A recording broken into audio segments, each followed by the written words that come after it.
ਚੰਡੀਗੜ੍ਹ ਦੀ ਪਛਾਣ ਹੈ open hand monument.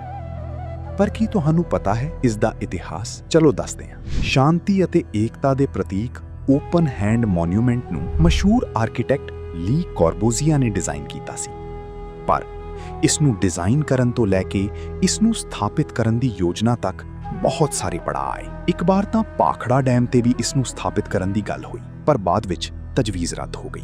ਲੀ ਕੋਰਬੂਜ਼ੀਆ ਇਸ ਯੋਜਨਾ ਨੂੰ ਚੰਡੀਗੜ੍ਹ ਲਈ ਹੀ ਰੱਖਣਾ ਚਾਹੁੰਦੇ ਸਨ, ਪਰ ਕੁਝ ਕਾਰਨਾਂ ਕਰਕੇ ਉਹਨਾਂ ਦੀ ਮੌਤ ਤੋਂ ਕਈ ਸਾਲ ਬਾਅਦ ਸਨ 1985 ਨੂੰ ਚੰਡੀਗੜ੍ਹ ਦੇ ਸੈਕਟਰ 1 ਦੇ ਕੈਪੀਟਲ ਕੰਪਲੈਕਸ ਵਿੱਚ ਇਸ ਨੂੰ ਸਥਾਪਿਤ ਕੀਤਾ ਗਿਆ ਤੇ ਹੁਣੇ ਚੰਡੀਗੜ੍ਹ ਦੀ ਪਛਾਣ ਬਣ ਚੁੱਕਾ ਹੈ। ਇਨਸਾਨੀਅਤ, ਸਾਂਝ ਅਤੇ ਅਮਨ ਦਾ ਸੰਦੇਸ਼ ਦਿੰਦਾ ਹੋਇਆ ਇਹ ਮੋਨੂਮੈਂਟ ਦਰਸਾਉਂਦਾ ਹੈ ਕਿ ਅਸੀਂ ਵੰਡਣ ਲਈ ਵੀ ਤਿਆਰ ਹਾਂ ਅਤੇ ਗ੍ਰਹਿਣ ਕਰਨ ਲਈ ਵੀ। ਸੋ ਇਹ ਜਾਣਕਾਰੀ ਤੁਹਾਨੂੰ ਵਧੀਆ ਲੱਗੀ ਤਾਂ ਕਮੈਂਟ, ਲਾਈਕ ਤੇ ਸ਼ੇਅਰ ਜ਼ਰੂਰ ਕਰਨਾ ਜੀ।